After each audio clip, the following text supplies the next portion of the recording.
Ron, what are you doing? Tell them what this show is. This is Ron and Hope Unfiltered, real, raw, and relevant. And I had to bring some M&Ms on this one because of in honor of the guests that we have.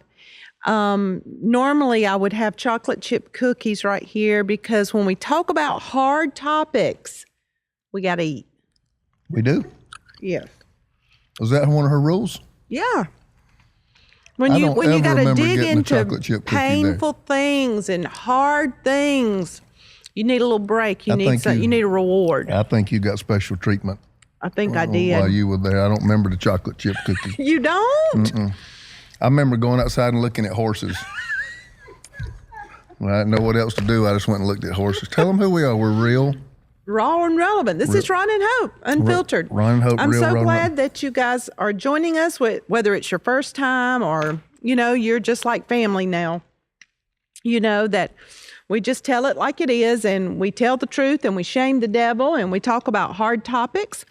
And today we're going to do that. We have one of the most wonderful people in the world on our show today, and it's Pastor Denise Boggs. She's from Hiddenite, North Carolina.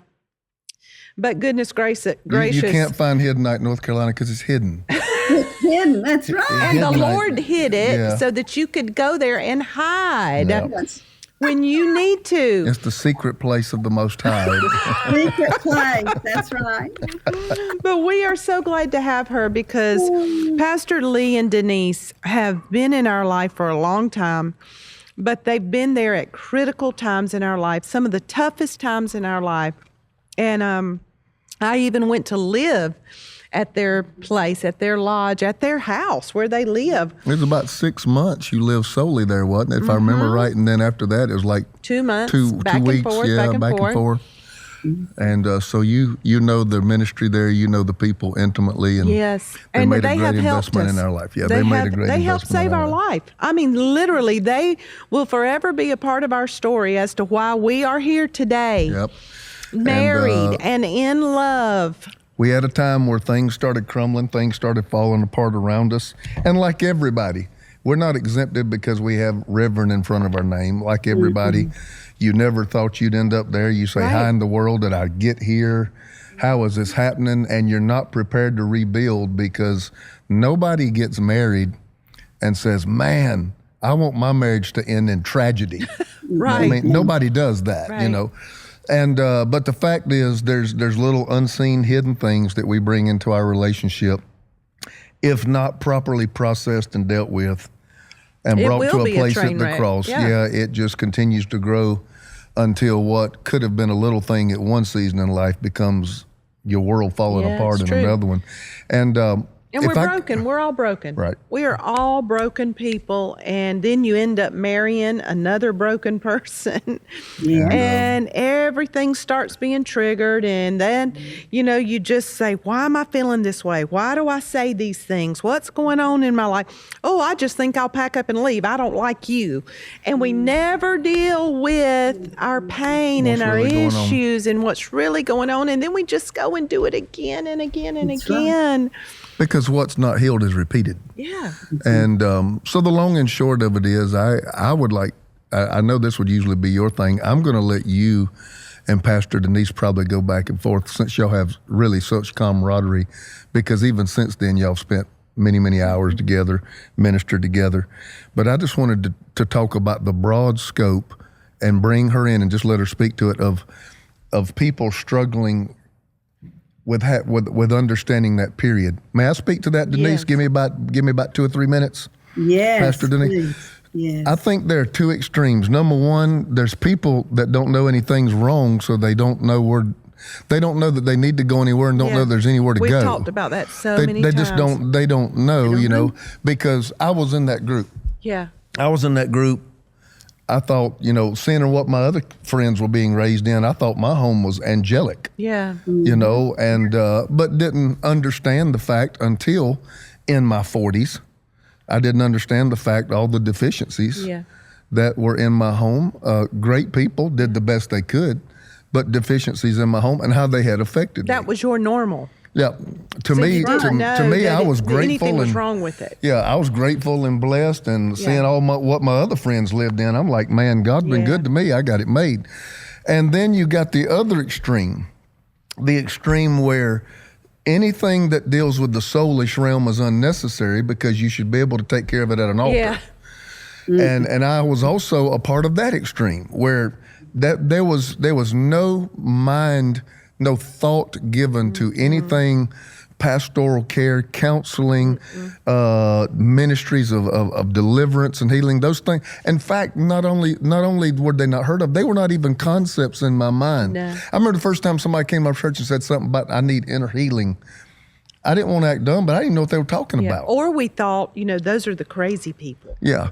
Those are the ones that have mental illness. Yeah, mental illness or something like that. So everything is not spiritual. No. There are many things that are in the soulish realm. That's And right. in any part of yourself, physically, soulishly, mentally, emotionally, that you neglect, it's not going to go anywhere good. That's right. And so Pastor Denise is someone who has basically given her life to helping walk people through these journeys and bring them to a place of wholeness. And so I'm going to get out of the way and just let y'all have your discussion, and I may interject here and there. Yeah, Pastor Denise, just give the people listening an overview of what you do. Well, I just give people, first of all, a safe place. Yeah. That they can share just what they're going through, because many times people have held their pain in for so long because their fear is, if I even talk about what I went through, then I'm going to be judged. I'm going to be criticized, and I know somebody's going to turn it back on me because that's how they grew up. They couldn't talk to mom and dad because if mom did not want to hear how you're feeling today, and she'd say, oh, just go tell your dad, and dad's too busy and he doesn't have time to hear, then what you do is you just learn that I just got to push all my pain down and I'm not going to ever talk about it.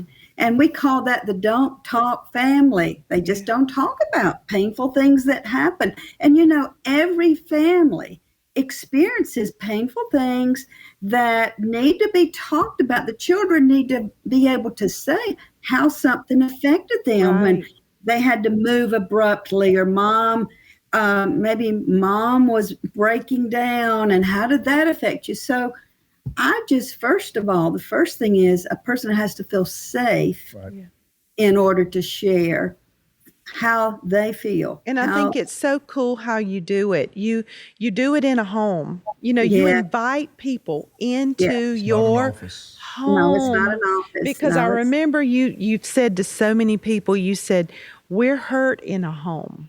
Yes. What better place to heal That's than right. in a home? And That's right. and listen, if you don't like good Southern cooking, you sure don't need to go to this home. That's right. Because you will eat fried chicken, macaroni pie, and in the mornings you will have homemade jam to go on your homemade biscuit. You're going to have people going for the grits. wrong reasons.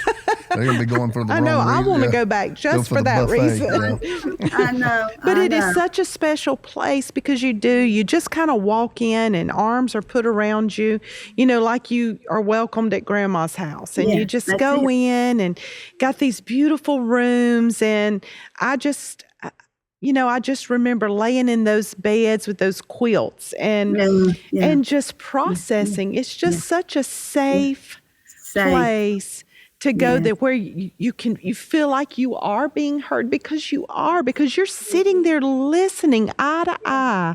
And just all the kids and children and teenagers now that are adults who've never had anybody to just look at them in the face and take the time to come into their world and ask them how they feel. Exactly. They haven't had that person to just say, I want to know, I want to feel it myself so I can help you. Yeah. And so, when someone feels understood, they feel listened to, they feel understood, then it opens their heart and they can begin to share the things that they have held on to for so long and just didn't know what to do So with true. all of this, all these painful And you things. don't know what you don't know. You really don't. You don't know. know. What you don't. I remember when I came there, and I remember Ron like, get it, you need to go somewhere. Something is wrong with you. And I knew something was, Pastor Denise, but Yes. I didn't even know how to articulate Exactly. because I had been shut down so long that wasn't allowed to say even how I felt, how I thought, what I wanted, what I liked, what I didn't like. So I didn't even know where to start. No, it is. And that's the way most people are. Where would I start? And do they even have time to listen? Because it'll take a long time for me to tell what I'm struggling with. And nobody has time to listen to all that. So then again, you talk yourself right out of it and you just shut down and say, well, I can't talk to anybody. But you know what? When you've been hurt in your family, and it can be something so simple, but if you're hurt and your family should be where you receive and feel the love of God, always feel loved, feel like you can open your heart. So if you didn't feel that, if you knew mom would get upset or dad would get upset and you close down, then that's why coming to this retreat is a time where you come to a home and you feel the warmth, the love of God is flowing, and you feel welcomed, you feel loved, and you feel safe. And that starts opening your heart immediately. We have people that walk in the door, and Pastor Ron and Hope, and they start crying. Yeah. They say, I've never felt this before. Yeah. This is what home is supposed to feel like? And we say, yeah. This is our home. Our children, grandchildren, this is a real home. Yeah. And we're welcoming you in to come and stay a few days and eat some of that good food. But we're going to sit in the parlor and we're going to talk. We're going to talk about things. And we're going to eat chocolate chip cookies, and we're going to drink coffee and dip it in milk. It's going to be so good. Oh, well, we're just going to take a second right here to talk about one of our sponsors. Look at you, Ron Carpenter. We all live busy lives. And who doesn't want to make their life flow quicker and better and easier? And the good thing, there is a new app called Chime. Listen, you can get your paycheck. Did I say paycheck? Yep. Your money. Mm-hmm. Your money. Who doesn't want their money up to 2 days early with direct deposit? It makes you feel safe. It makes you feel more secure. When your bills have got to be paid and your money is going to be there, and it's going to be there early. Right. Early. It's an award-winning mobile app. It's a checking account. It's a debit card and an optional savings account. So what are you waiting for? Hopefully not your paycheck. Mm-hmm. So get started today with Chime. Apply for a free account. Takes less than 2 or 3 minutes, really. Mm-hmm. So get started at chime.com/Ron and Hope. Say that again. That's chime.com/Ron and Hope. Right. Awesome. Let's get back to Pastor Denise. Let me speak to that. You can't underscore, just sitting here listening to you guys talk, you can't underscore the value of the place. You got to have the people who have the anointing and the skill set, the training, the experience, but the place. It is the home, it is the house, but it's the place. It is secluded, it's isolated. Mm-hmm. There's not traffic, there's not busyness, there's not distractions. Barely a cell signal. Yeah, and that's all intentional, because I'm not going to say it's impossible. It's very difficult to get healed in your familiar environment. It is. Absolutely. Very difficult. I think when we were trying to put things back together, as I look back on it, we're getting some distance on it now. It's been a few years in our rearview mirror. I think mine took longer because I stayed in my environment. Yes. Yeah. I stayed with the keep the home fires going, keep the grind going. And so I stayed in my environment, but yours was at warp speed because you got to get away from the normal atmosphere and get another one. And when Naaman the leper was sick, there was a little maid in the house, an Israelite girl, and she said, "There's a prophet in Israel Yeah. that can heal you. Can't heal you here. Yeah. You're going to have to go to another place." Yes. And you're going to have to get out of your environment. You're a military leader around here. Everybody has expectations. If you leave here and go there, Yeah. there's somebody there that can heal you. And I think that's what Living Waters is. It's the package. It is. It's the place A where little I can piece go. of heaven. Yeah. Yes. Yes. Just a little piece of heaven. Pastor Denise, let's talk about how we even get to this place. Okay, our life has crumbled. We hear about Living Waters. Divorces, addictions, divorce, abuse, yes, molestations, all hurt, of these pain, things. All this happens in dysfunction. our Yeah. life. So why did we end up here? And I really believe it's so important that we talk about the difference between conditional and unconditional love, because Oh, my that's the goodness. root of it all. Yes. That's we have to perform in our house. We have to make all A's. We have to make all B's. Or if we don't, we just going to get a spanking or a whooping or whatever it is. Or as my mom used to say, "Give me your keys." We laugh now about it. We say she had my keys more than I did because I stayed in trouble. So, we just feel so less than going into adulthood because we didn't hit the mark. We weren't good enough. We weren't, smart enough. We weren't whatever. We didn't get the acceptance we needed. Talk about that. That's right. Well, and there are two types of love, and conditional love is love. You may get a little bit of love, but you've got to do all of these things just right. And so there's conditions, there's requirements that are put on you as a child that you've got to make grades, you've got to keep your room clean, you got to make sure you brush your hair and your teeth. I mean, all these requirements, but are they teaching and training? Yes, but when they pull back and withhold love, if you did not make the straight A, and then what it does to a child is they begin to think in their mind, "I'm not good enough. Mm-hmm. I'm not being loved because I did not make a straight A." No, maybe it's dyslexia. Maybe it's something like that. But yet the lie they believe is, "I am not loved because I can't meet up to this standard that mom has set." And the thing that can happen is if the parents are educators or if the parents have high degrees, then they put a requirement on the children that they have to reach a high degree in order to keep the image of the family up. And so all of these things that create conditions in the home. See, conditional love is going to create performance in children, performance orientation. They just learn, if I can figure out one thing I can do in order to be good enough that mom will be proud of me or daddy's proud of me, then maybe I'll be loved. And so a child can start performing early.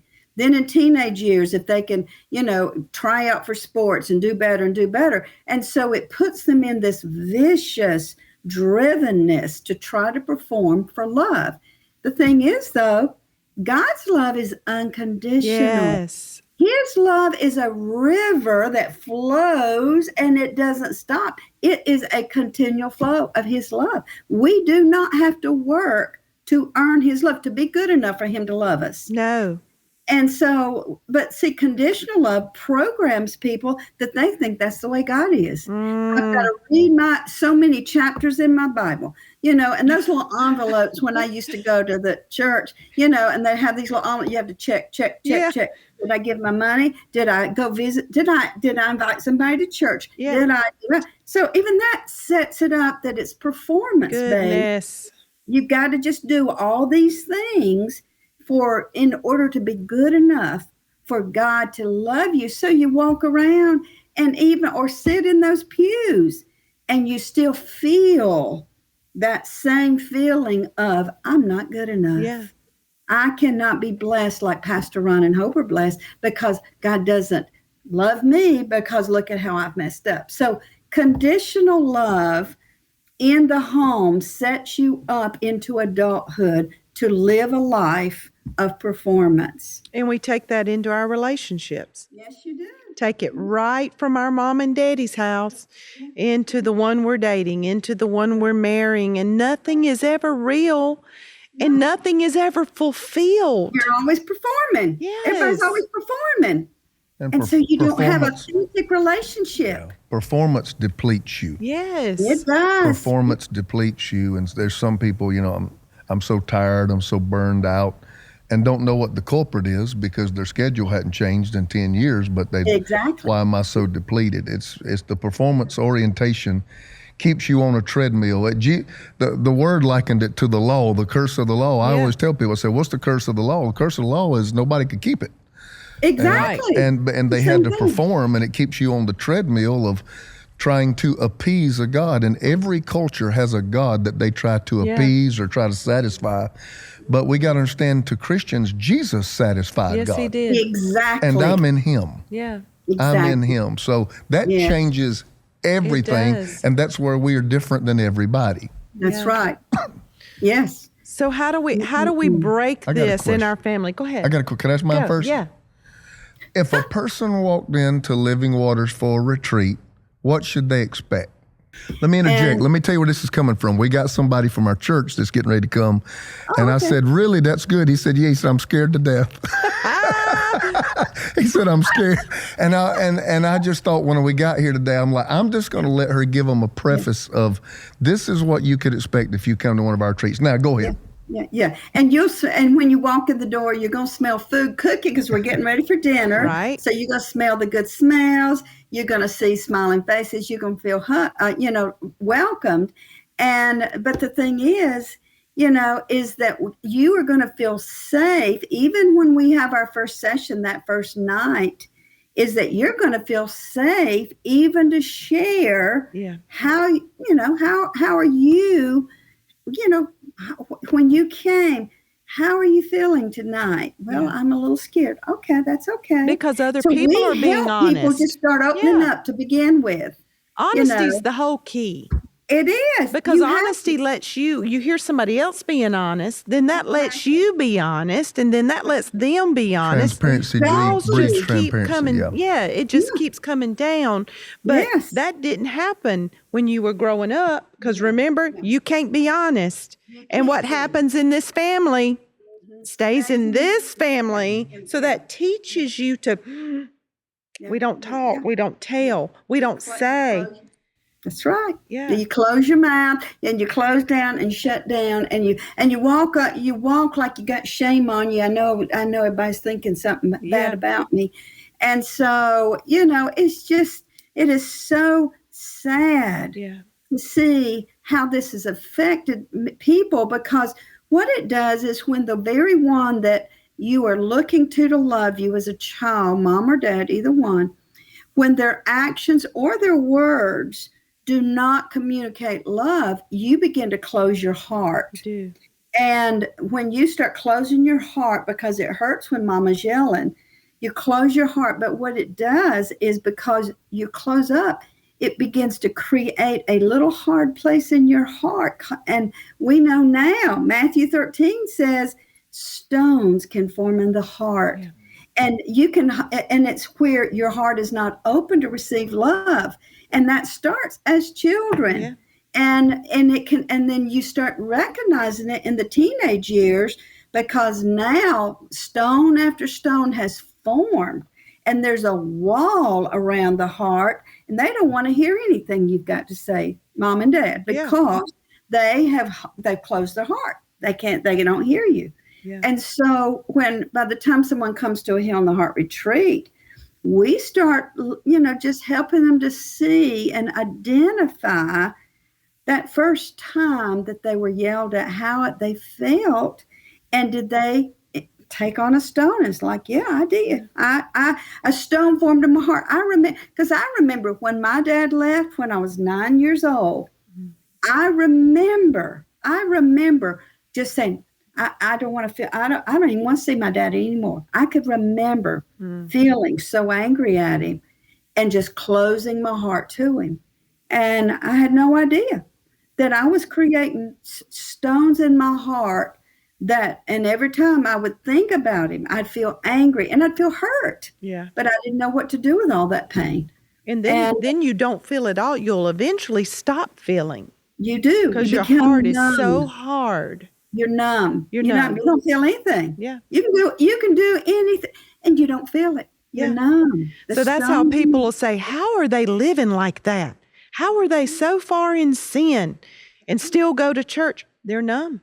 They're numb. They're And you know so, what? and When I it's see hurt. that, when I see so far in sin, I know how much pain they have. Yes. And that's where I go to. I don't say, why'd you do what you're doing? Woo. I don't go there. I don't go there. I say, I want to talk about when you were growing up. Yes. Did somebody hurt you? Yeah, they hurt, and they'll start telling me. But see, I'm going to find the pain. So the good, source Pastor of it. Denise. So good. Yes. And so I don't even, what's happening yesterday or last week or month. I'm not even interested in That's that. just symptoms. Exactly.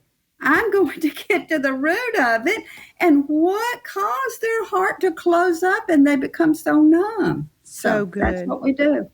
Yeah, the Bible says that a wounded, or depending on the translation, I just got to eat. I know, me too. a wounded or offended heart is harder to win than a walled city. Yeah. Yes, it is. That is yes. harder to win back than a walled city. So yes, you have to pay attention to it, because if you don't pay attention to it, it's almost like a sentence of existing without life.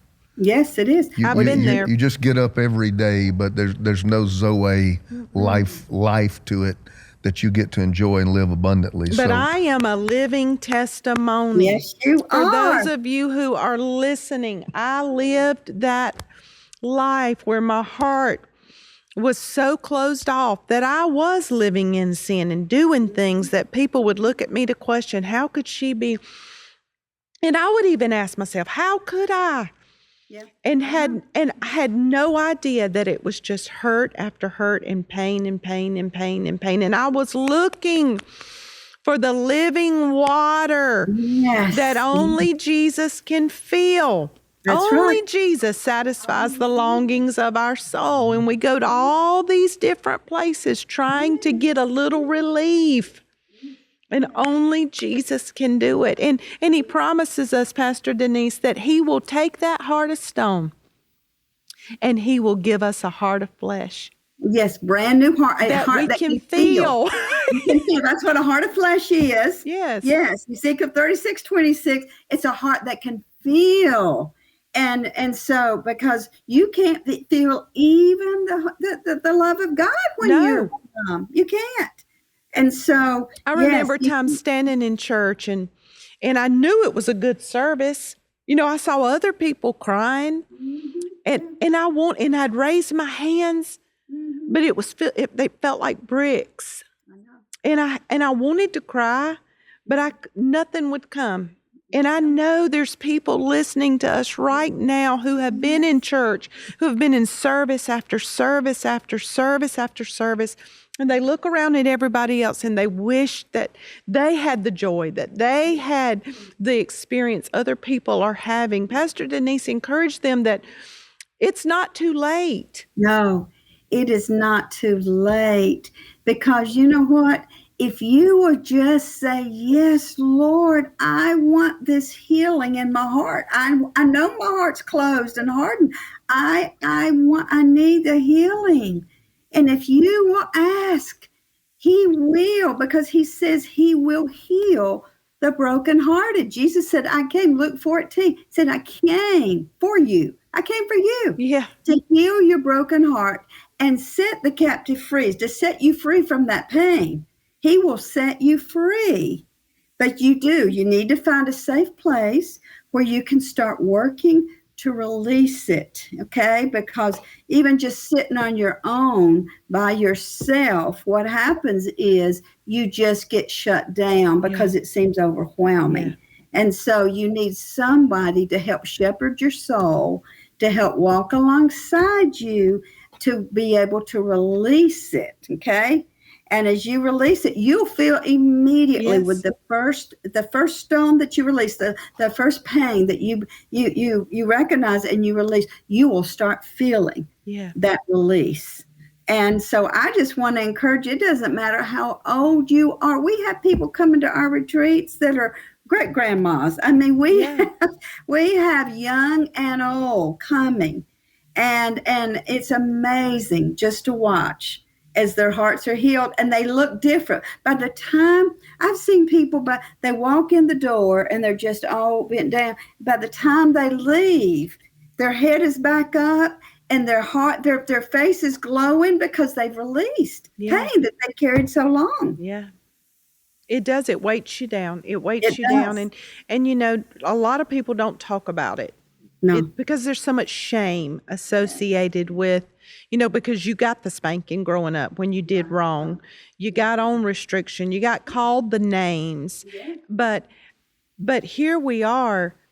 You know, you don't find many places like this where you can say, yes, I did it. It was X, Y, Z. And y'all who are listening to me, they don't hear what you're saying. They don't even hear the things you did.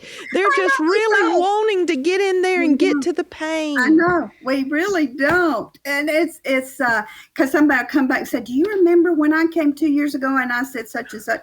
I don't remember what you did. It doesn't, you know, but isn't that what Jesus did? He says he will remove your sin Yes. and remember it no more. That's what he does.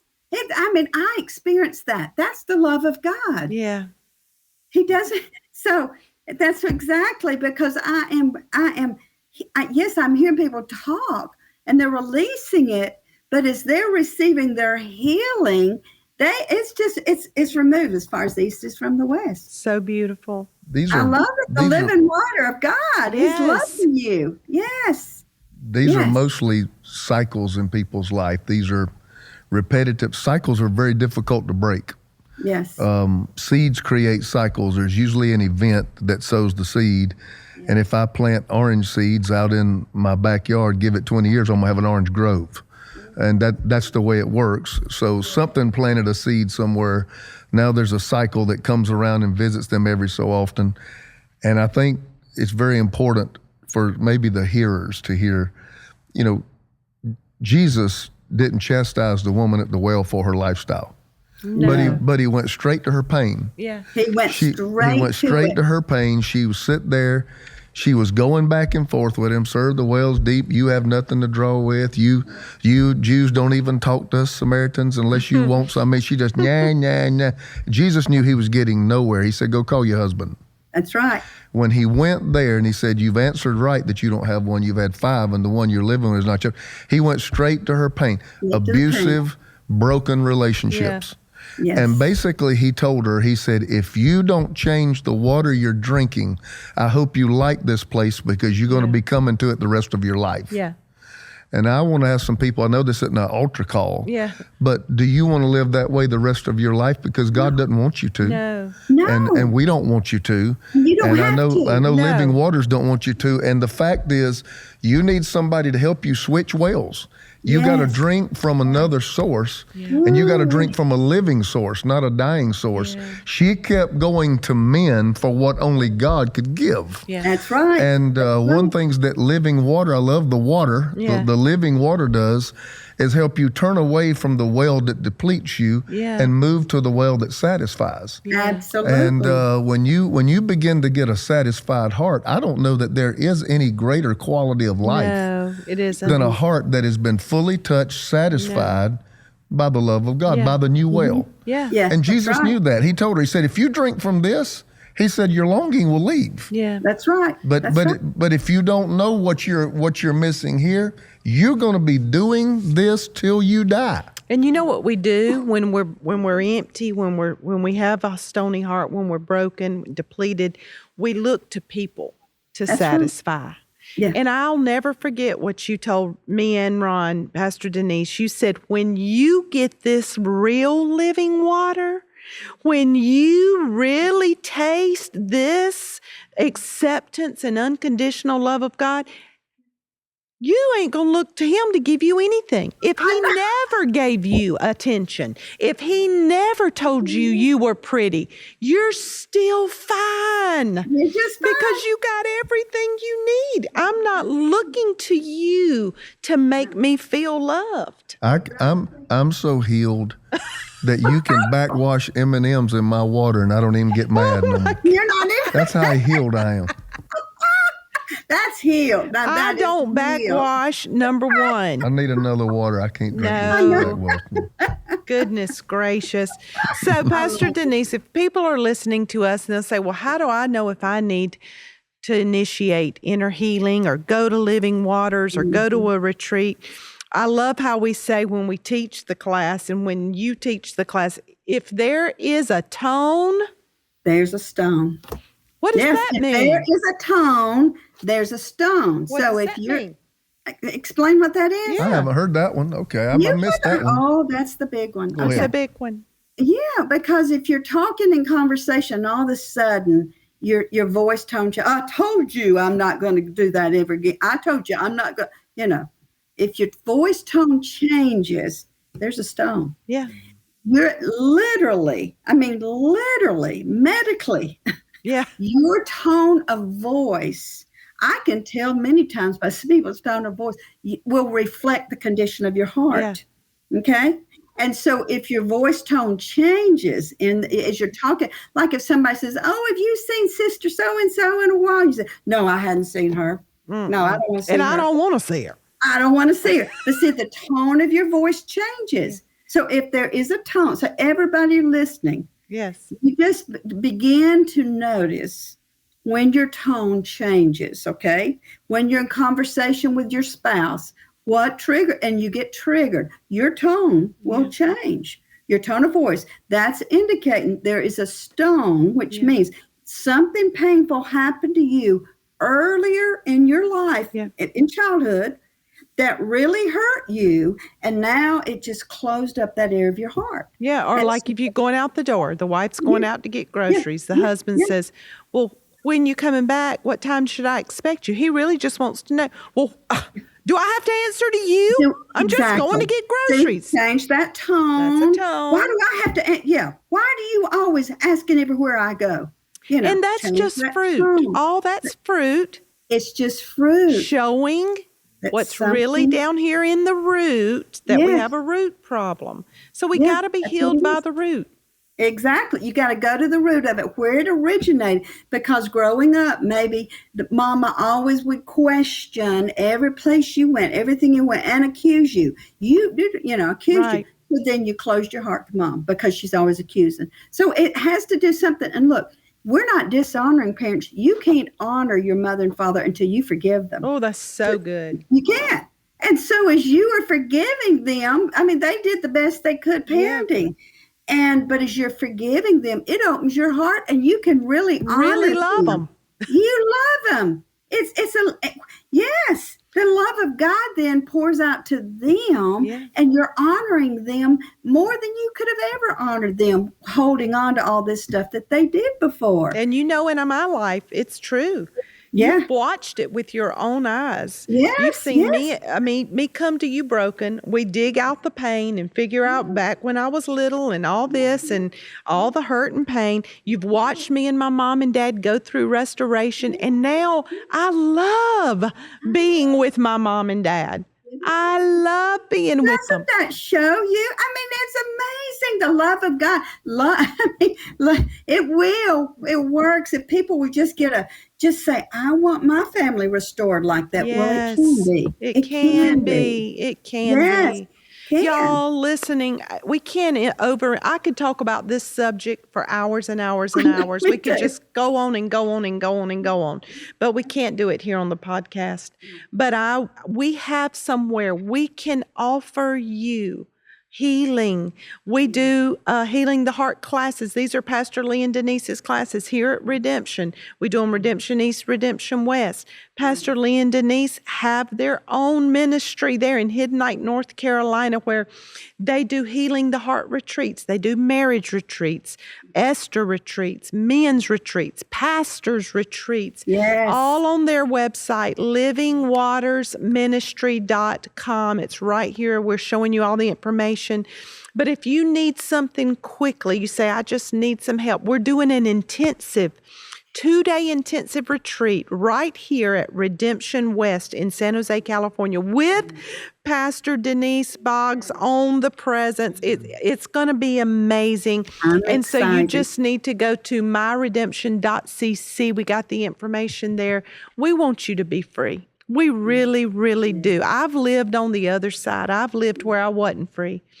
and I have lived free. And I'm telling you, it's worth every dime of money you will spend for counseling. It is worth all of the hard work that you will put in. It is worth everything that you will put down, everything that you will give up. I'm telling you, he wants you. He paid the ultimate price for our freedom. For you to have so freedom. that we could be free. It was for freedom that he set you free. Yes. But it's work. It is. It is work. It's not is. quick. It's not easy. It's a journey. And it is a journey. It is a journey. Yes. Yes, it is. Yes. We love you so much. We are so glad that you tuned in. Share this. If you're listening, share Please. this with people who you know need healing. If you're watching on YouTube, please subscribe to our channel and then hit that like button. I don't know why the algorithms like this, we don't understand all that techie stuff, but they tell us if you subscribe and if you hit the like button, it brings our page up before people who aren't even following us. And we want to get this word out to the general public because we want as many people as possible to live in freedom. Amen. Yes. So in our closing remarks, we thank you. Thank you for who you've been to us. Thank you for who you are in the kingdom. And I would suspect you'll probably get some website hits and maybe some registrations out of this. I'm sure. And we will welcome them. Yes, and you I will. love y'all dearly. And I really do look forward to meeting each one that come and reach out for healing. And so my prayer is that, yes, you'll share this with friends, share this with loved ones. And let's get the word out. Yeah, Jesus, let's do it. Heal the brokenhearted. Yes. Amen. We love you. Until next time. Blessings. Bless you.